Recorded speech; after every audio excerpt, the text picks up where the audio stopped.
حضور نے اعلان کیا پیسے چاہیے، تو حضرت صدیق اکبر نے کیا کیا؟ حضرت صدیق اکبر نے کپڑے بھی اتارے، ہاں سر سے پگڑی بھی اتاری، پیروں سے جوتے بھی اتارے، تینوں لب دیا نا اسی آپ ہی گواچے، ہر چیز اتاری، کپڑے میں باندھی۔ حضرت عمر کہتے ہیں میرے حالات ان دنوں بڑے اچھے تھے، میں نے سوچا تھا میں حضرت ابو بکر سے بڑھ جاؤں گا اور میں آدھا مال لایا، لیکن ابو بکر کا تو انداز ہی بڑا انوکھا، انہوں نے نا ٹاٹ کا لباس پہن لیا اور بٹن کانٹوں کے لگائے، چوگا پہن کے حضور کی بارگاہ میں آئے، سارا مال رکھ دیا۔ امام سیوطی کہتے ہیں حضرت جبریل بھی آ گئے، حضور نے فرمایا ابو بکر یہ جبریل آئے ہیں، آج تیرے لیے آئے۔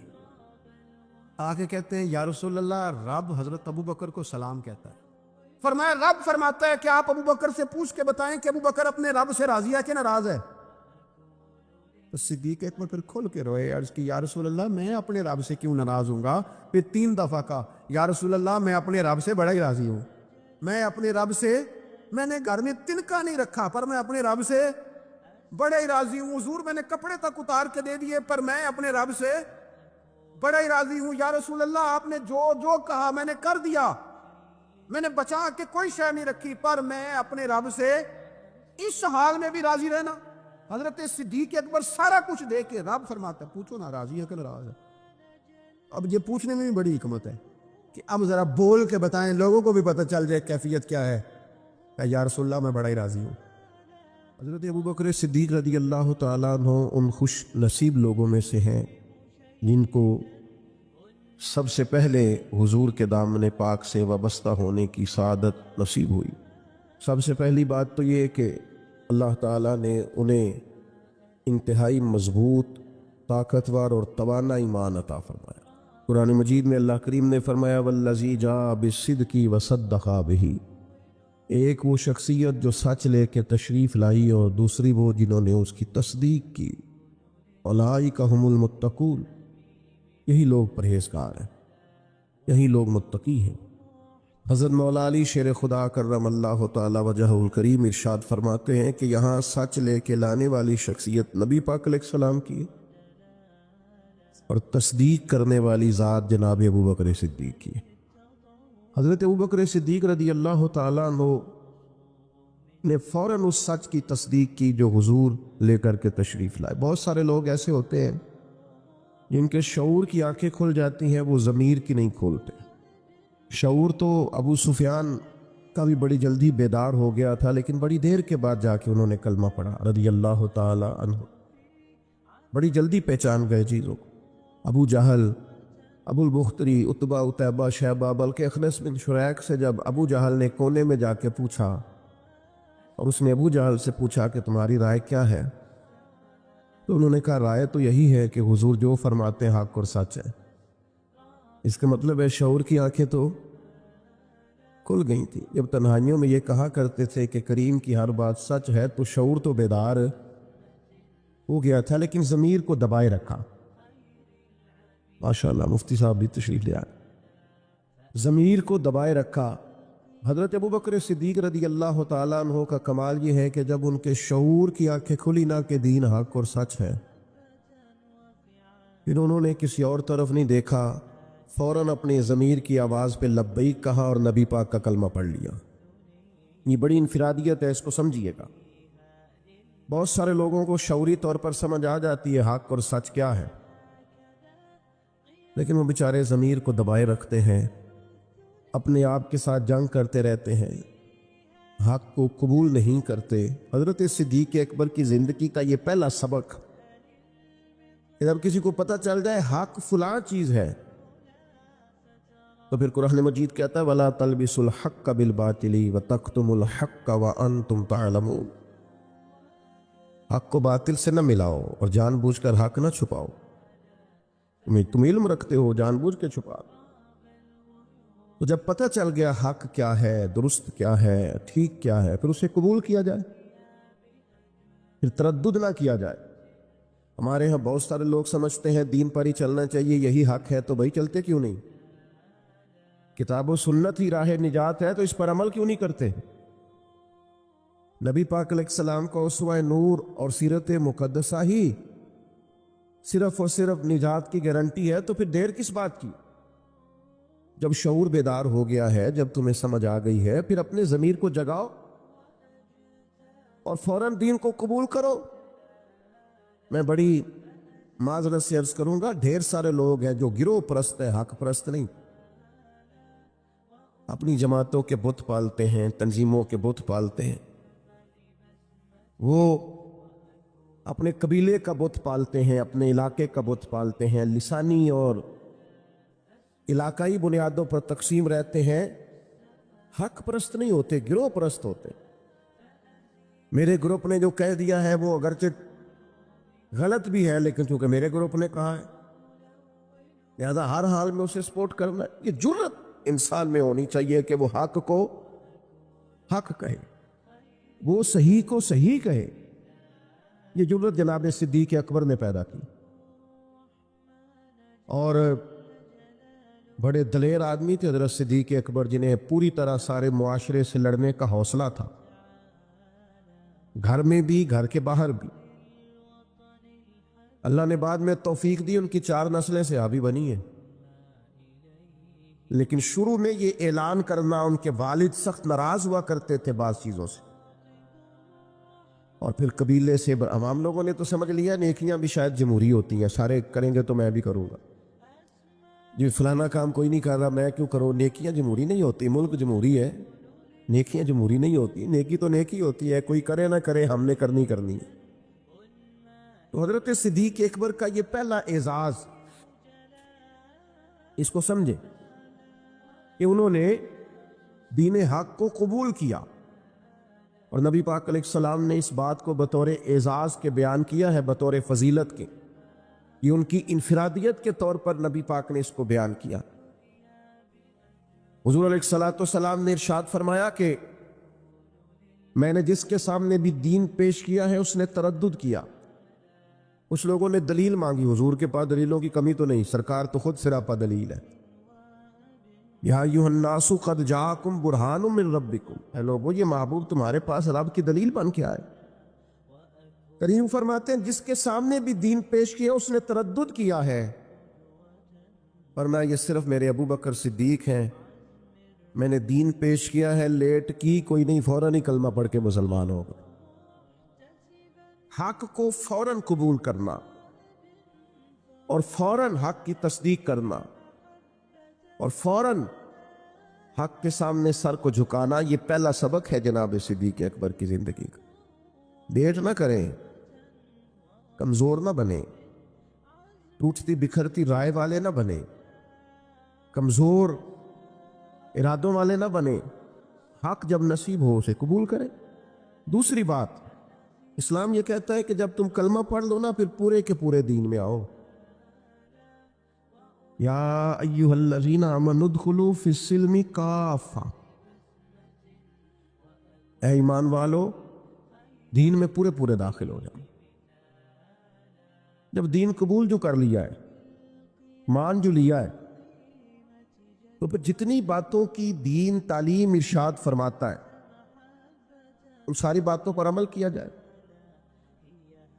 اپنے آپ کو سراپا نیکی بنایا جائے، سراپا خیر ہو انسان کا وجود، جتنی نیکیاں سوسائٹی میں وہ کر سکتا ہے وہ ساری کرنے کا اس کے اندر جذبہ ہو، شوق ہو۔ ہم کیا کرتے ہیں، نیکیاں کرتے ہیں لیکن خالص دینی کاموں کو بھی دنیا داری بنا لیتے ہیں۔ جنازہ پڑھنا خالص دینی کام ہے، نبی پاک علیہ السلام نے فرمایا ایک مسلمان کا دوسرے مسلمان پر حق ہے، جو حقوق مومن کے مومن پہ ہیں ان میں سے ایک حق جنازہ ہے، لیکن وہ ہم کس لیے جاتے ہیں کہ میرا تعلق بڑا ہے اس کے بیٹے سے، بھائی سے، باپ سے۔ آپ اس تعلق کی بنیاد پر گئے، حالانکہ آپ کو تو کلمے کی بنیاد پر جو تعلق تھا اس بنیاد پر جانا چاہیے۔ ہم نے کیا کیا، دینی کام تھا لیکن اس کو دنیا بنا لیا۔ یہ ہمارا مذہبی سٹیج ہوتا ہے، ظاہر ہے آپ اتنی بڑی تعداد میں لوگ آئے ہیں، آپ کا خیال ہے کہ ایک دیندار آدمی تقریر کرنے آ رہا ہے، لیکن اگر میرے دل میں یہ خواہش ہو کہ بڑے لوگوں میں فیمس ہو جاؤں گا اور ڈھیر سارے لوگ واہ واہ کریں گے، اور گھر چاہے کہیں گے کیا بات مولانا نے کیا نقطہ بیان کیا ہے، اگر یہ میرے ذہن میں باتیں آئیں گی تو میں نے دینی کام کو بھی دنیا بنا لیا ہے، ترویج شریعت کے کام کو میں نے ذاتی شہرت کا ذریعہ بنا لیا، یہ دینی کام دنیا بن جائے۔ دین میں پورے پورے داخل ہونے کا مطلب یہ ہے کہ آپ سراپا خیر بن جائیں، پھر آپ ہر وہ نیکی جس کو دین نیکی کہتا ہے اسے کریں، اور ہر وہ چیز جس سے دین روکتا ہے اس سے رکیں۔ حضرت حسن بصری رضی اللہ تعالیٰ عنہ سے کسی نے کہا تقویٰ کیا ہے؟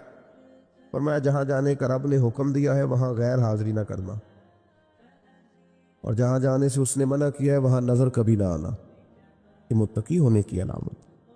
حضرت صدیق اکبر کا آپ سراپا دیکھیے، نبی پاک علیہ السلام نے صحابہ سے فرمایا یہ دیکھیں، ہو سکتا ہے معاذ اللہ کسی کے دل میں خیال ہو کہ یہ شاید کوئی معمولی چیزیں ہیں، لیکن یہ تعمیر شخصیت میں اور کردار سازی میں کلیدی حیثیت رکھتی ہیں یہ چیزیں۔ حضور نے صحابہ سے پوچھا بتاؤ بھئی آج جنازے میں کسی نے شرکت کی ہے؟ تو تمام خاموش تھے۔ جناب صدیق اکبر نے ہاتھ کھڑا کر کے عرض کی حضور مجھے اللہ نے یہ سعادت عطا کی۔ نبی پاک علیہ السلام نے فرمایا آج تم میں سے کوئی روزہ دار بھی ہے؟ عرض کی یا رسول اللہ مجھے اللہ نے توفیق دی ہے۔ صرف حضرت صدیق بولے۔ پھر نبی رحمت صلی اللہ تعالی علیہ وسلم نے پوچھا آج کسی نے کسی مسکین کو کھانا کھلایا؟ سب خاموش تھے، صرف حضرت صدیق کو آج یہ اعزاز حاصل ہوا۔ ہاتھ کھڑا کر کے عرض کی یا رسول اللہ مجھے یہ موقع ملا۔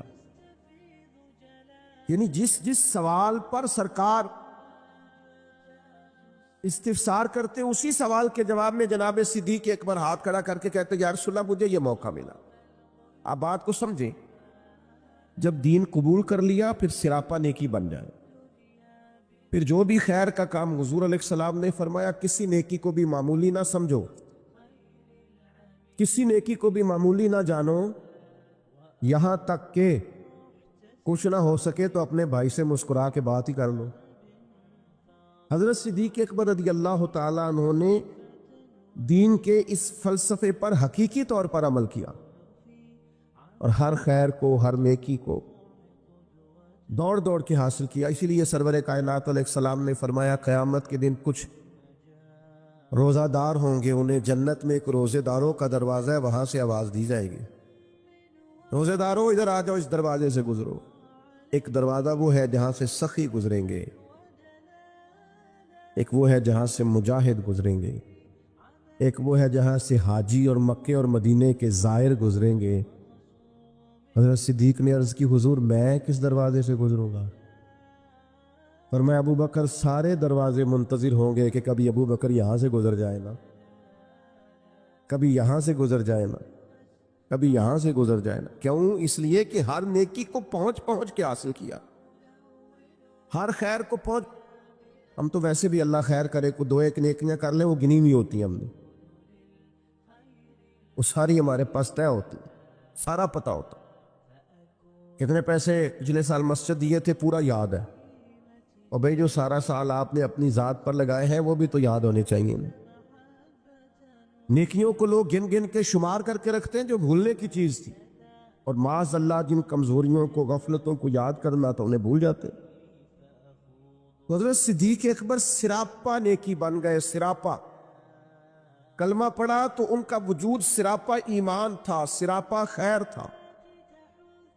کوئی بھی ایسا کام نہ کریں اس سے محسوس ہو کہ ہم وقت ضائع کرتے ہیں، ہمیں خیر سے وابستگی نہیں ہے۔ جو نیکی ملے فاستبقوا الخیرات، نیکیوں میں آگے بڑھ جاؤ، کوشش کریں کہ جلدی جلدی اپنے لیے خیر جمع کریں۔ لمحات بکھرتے جا رہے ہیں، وقت اپنا دامن چھڑاتا جا رہا ہے، زندگی سمٹ جاتی ہے، اور ہم دیکھتے ہیں کہ جلدی جلدی سکڑ جاتی ہیں چیزیں اور انسان کے ہاتھ کچھ بھی نہیں آتا۔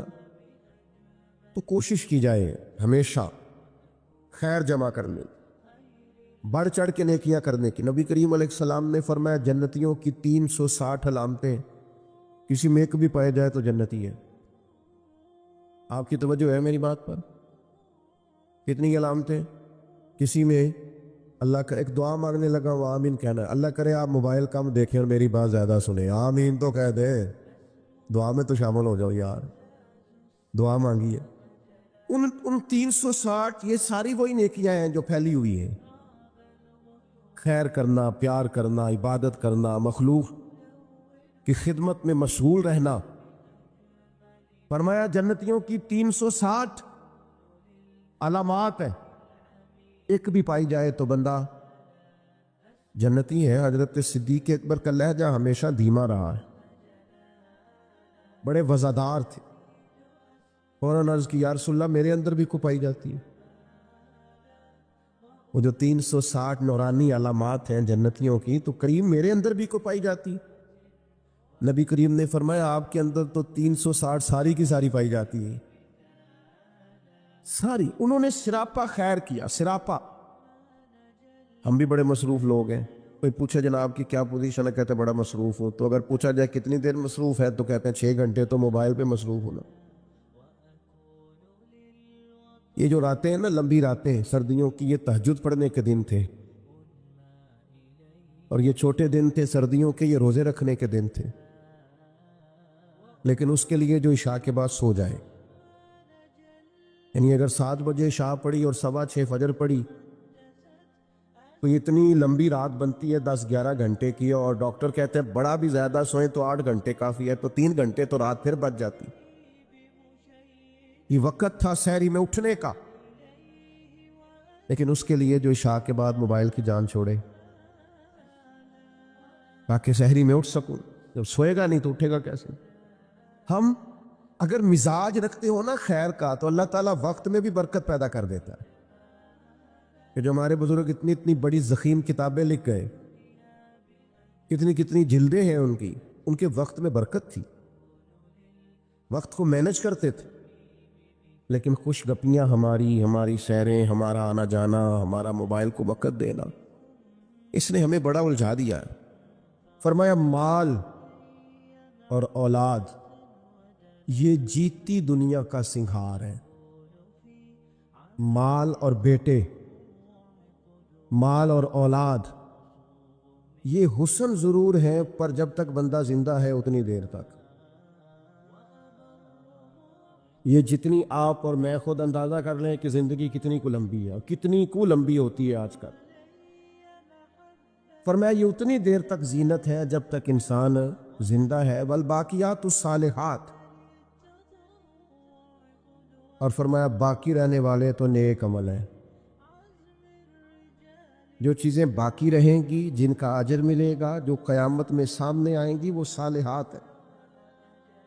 والباقیات الصالحات خیر عند ربک، اور فرمایا باقی رہنے والی جو اچھی باتیں ہیں، جو اچھا عمل ہے، اس کا ثواب تمہارے رب کے پاس ہے، اور صرف ثواب نہیں، ثوابا و خیر عملا، اور وہ بڑی ہی بہتر چیز ہے جو اللہ کی بارگاہ میں، وہ بہترین طائف ہے تمہارے لیے جو قیامت میں ملے گی۔ نبی کریم صلی اللہ تعالی علیہ وسلم نے لوگوں کے سامنے دنیا کی بے ثباتی کو بیان فرمایا۔ حضور نے اپنے غلاموں کو یہ سبق دیا ہے کہ تم تھوڑی دیر کے لیے دنیا میں آئے ہو، اور اپنے لیے بھی سرور کائنات علیہ السلام نے یہی پسند فرمایا۔ فرمایا میں کوئی تمہاری دنیا سے نفع اٹھانے نہیں آیا، تھوڑی دیر وقت گزارنے، ڈیوٹی کرنے آیا ہوں، پھر اللہ کے حضور چلے جانا۔ اور امت کو بھی یہ سبق دیا کہ مسافروں کی طرح، راہگیروں کی طرح تم نے وقت گزارنا ہے۔ تم نے اس طرح کا ماحول نہیں بنانا کہ تم سمجھو کہ صرف ایک ہی جہان ہے، اس کے بعد معاذ اللہ کوئی زندگی ہی نہیں ہے۔ ایک زندگی اس کے بعد ہے، مرنے کے بعد جو اللہ تعالیٰ جنت میں بندے کو انعامات عطا کرے گا، اس کے لیے جد و جہد کرنی۔ حضرت مولا علی شیر خدا رضی اللہ تعالیٰ عنہ روایت فرماتے 2 قسم کے بیٹے ہوتے ہیں، ایک دنیا کا بیٹا ہوتا ہے، ایک آخرت کا بیٹا ہوتا ہے۔ فرمایا دنیا کے بیٹے نہ بننا، آخرت کے بیٹے بننا۔ اور نبی کریم علیہ السلام نے فرمایا وہ لعنتی ہے جو درہم و دینار کا بندہ بن گیا۔ بندہ تو اللہ کا بننا چاہیے تھا، لیکن اس نے لعنت کٹھی کی ہے، یا درہم کا بندہ بن گیا یا دیناروں کا بندہ بن گیا، یعنی مال دولت سونا چاندی اس کا بندہ بن گیا، حالانکہ اسے اللہ کا بندہ بننا چاہیے۔ اتنا اپنے آپ کو لالچی کر لینا، اتنا حریص کر لینا کہ مطلب سارا کچھ ہی دولت بن گئی، ہر چیز کو دولت کے نقطہ نظر سے دیکھنا شروع کر دیا۔ اس قدر زیادہ لوگ الجھ گئے کہ قرآن مجید نے کہا الہاکم التکاثر حتی زرتم المقابر، فرمایا تمہیں غافل کر دیا ہے مال کے لالچ نے، یہاں تک کہ تم نے قبروں کے منہ دیکھ لیے، یعنی مرتے دم تک صرف پیسہ اکٹھا کیا ہے، صرف اور صرف اپنی ذات کے فروغ کے لیے، اپنے میک اپ کے لیے، اپنے آپ کو بنانے سنوارنے دکھانے نام پیدا کرنے میں وقت ضائع کر دیا۔ اور یہ بہت بڑا مسئلہ ہے ہمارے دور کا، ہم اپنے ذاتی قد کو اونچا کرتے رہتے ہیں ہر وقت، میرا نام ہو جائے، کو پتہ چل جائے کوئی، اور سیانے سیانے بندے، معاملہ فہم بندے، مدبر آدمی، ایسا نہیں کہ بے وقوف ہے، سمجھدار ہے، لیکن بیچارے تصویروں کے چکر میں پڑے ہوئے ہیں، فوٹو بازی کر رہے ہیں۔ آپ حیران ہوں گے کہ ہماری قوم ایک طرف یہ ہے کہ لوگ بیچارے بلوں کے لیے پریشان ہیں کہ ان کے پاس ادا کرنے کو پیسے نہیں، اور دوسری طرف ہمارے پاس اتنا پیسہ ہے کہ صرف بڑے سارے بورڈ پر ہم نے بڑی ساری ایک فلیکس لگوائی ہے جس کی کوئی ضرورت نہیں تھی، اس پہ عید مبارک لکھا ہے، اور مسئلہ عید مبارک کا نہیں تھا، وہ جس کی نیچے فوٹو لگی تھی نا، اس نے ذرا دکھانا تھا کہ میں بھی یہاں رہتا ہوں۔ یہ کیا ہے بھلا؟ یہ وہ نفس کی تسکین ہے، یہ وہ قرار ہے کہ جس کے پیچھے تھک گئے لوگ، یعنی کو تھوڑی تعریف کر دے دل ٹھنڈا ہو گیا، سکون آ گیا، وہ ذرا پتہ چل گیا 10 آدمی مجھے جانتے ہیں، کوئی تسلی ہو گئی۔ یہ اتنی بڑی نفس پرستی میں انسان لگ جاتا ہے کہ پرانے جو حکمران ہوتے تھے انہوں نے وظیفے پہ لوگ رکھے ہوتے تھے کہ تم نے ہماری تعریفیں کرنی، تنخواہیں ملتی تھی خوش آمدے کرنے کی، شعراء کو خریدا جاتا تھا ہمارے مناقب لکھو، نفس کی تسکین۔ لیکن کچھ رب کے بندے ایسے بھی تھے، انہوں نے قرآن جب غور سے پڑھا، جنہوں نے احادیث مبارکہ کو بالغ نظری سے دیکھا، جنہوں نے صحبت رسول قریب سے اٹھائی، تو انہیں طے ہو گیا کہ اصل گھر تو آخرت کا گھر ہے، والآخرۃ خیر وابقیٰ، آخرت خیر والی بھی ہے، ہمیشہ باقی رہنے والی۔ جب یہ طے ہوا تو پھر ان لوگوں کی صورتیں لوگوں کے سامنے آئیں، تو ان کی زندگیاں بھی لوگوں نے دیکھی، تو عش کر اٹھے۔ ان پہلی صف کے زاہدوں کو دیکھو گے نا، تو جب سب سے پہلے نام گنو گے تو ان میں ایک نام حضرت عمر فاروق کا بھی ملے گا۔ معاذ اللہ ثم معاذ اللہ، نقل کفر نہ باشد۔ کچھ لوگ ایسے بھی ہیں رفس زدہ، اور ایسے لوگ جنہوں نے معاذ اللہ ثم معاذ اللہ صحابہ کے بارے میں جن کی رائے ٹھیک نہیں۔ آپ حیران ہوں گے کہ جو معاذ اللہ ثم معاذ اللہ حضرت عمر کے بارے میں رائے ٹھیک نہیں نہ رکھتے، یہ کمال ہے نا، جو رائے ٹھیک نہیں رکھتے، یہ وہ بھی کہتے ہیں کہ 10 سال سے زیادہ وقت تک 24 لاکھ مربع میل پہ حکومت کرنے والے شخص نے اپنے گھر میں 1 روپیہ بھی نہیں جانے دیا۔ آپ اسے چھوٹی بات سمجھتے ہیں؟ بہتا دریا ہو اور بندہ کہے نہیں میں نے خشک رہنا ہے، یہ کیسے ہو سکتا ہے؟ یعنی کٹر مخالف بھی کہتا ہے کہ نہ مال خزانہ میں سے کوئی عمر کی جیب میں آیا ہے، نہ عمر فاروق کی اولاد کی جیب میں آیا، انہوں نے آنے دیا ہی نہیں۔ وہ جو زہد تھا نا، ذہن بن گیا تھا کہ دنیا نہیں کٹھی کرنی، آخرت بچانی ہے۔ اور یہ ایک بات اور بھی ذہن میں رکھ لیں، زہد سے مراد یہ نہیں کہ بندے کی جیب میں کوئی شے نہ ہو تو پھر وہ زاہد ہوتا ہے۔ حضرت سلیمان بھی زاہد تھے، پر انہوں نے دنیا پر حکومت کی ہے۔ زاہد تھے جناب یوسف علیہ السلام بھی، پر حکمران بھی تھے۔ کوئی نہیں ملے گا اتنا بڑا زاہد جتنے بڑے زاہد اور پرہیزگار حضرت عثمان غنی تھے، پر گھر میں لاکھوں کروڑوں پڑے رہتے تھے۔ پیسہ ہونا اور بات ہے، لیکن دل پیسے سے لگا ہونا یہ اور بات ہے. حضرت عمر رضی اللہ تعالیٰ عنہ کی زندگی ساری پڑھ لو اور غور سے پڑھ لو.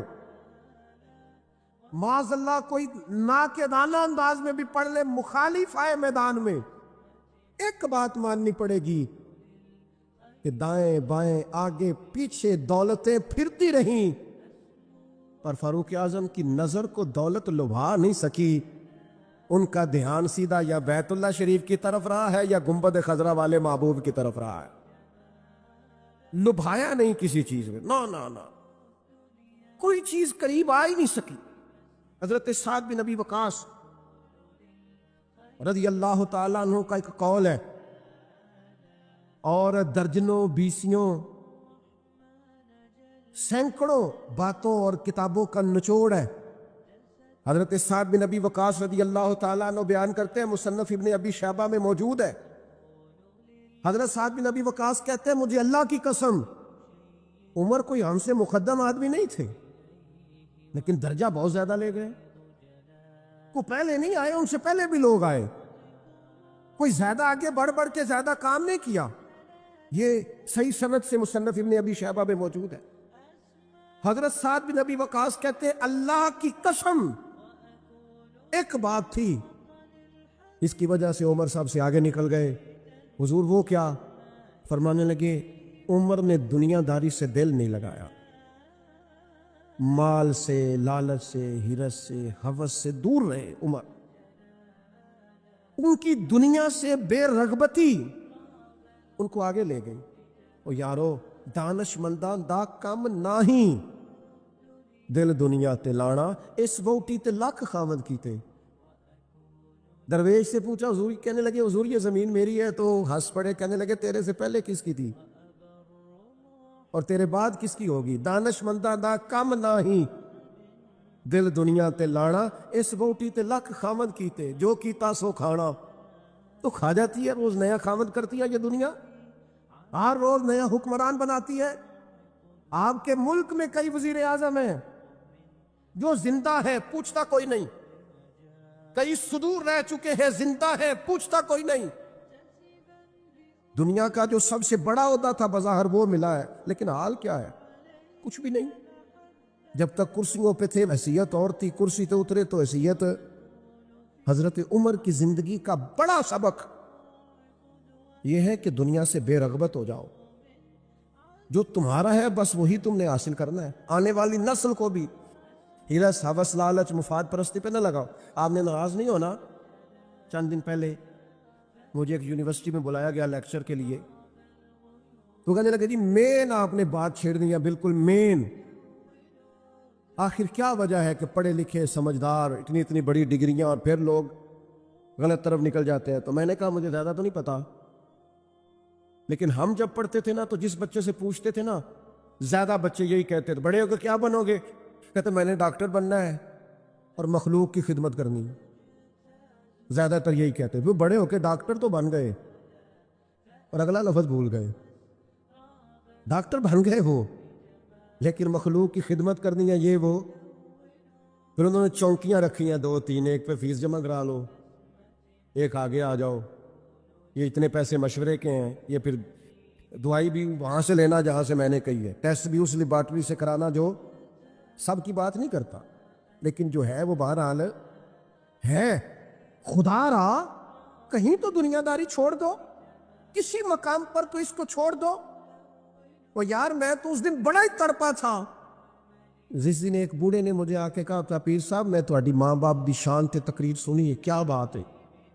لیکن آپ کو پتہ ہے آج کل بچوں سے بھی عزت کرانے کے لیے باپ کا مالدار ہونا ضروری ہے. ابا غریب ہو تو وہ بچوں کے لیے زیادہ قابل احترام. اس نے کہا یہ بھی ذہن میں رکھے گا. تو میں تو ٹوٹ گیا سارا اور بکھر گیا اس بزرگ کی بات سن کے. اس نے کہا وہ غیروں سے مشورے لیتے ہیں صرف اس لیے کہ ان لوگوں کی جیبوں میں پیسے ہیں، اور میں نے بھی زبانوں کو سبق پڑھایا ہے، لیکن چونکہ جیب خالی ہے تو لہٰذا میں زیادہ سمجھدار اور سیاںہ بندہ نہیں رہا. پیسے بھی نہیں. جب تک زہد نہیں پیدا ہوتا تلنے لگ گئی ہیں چیزیں.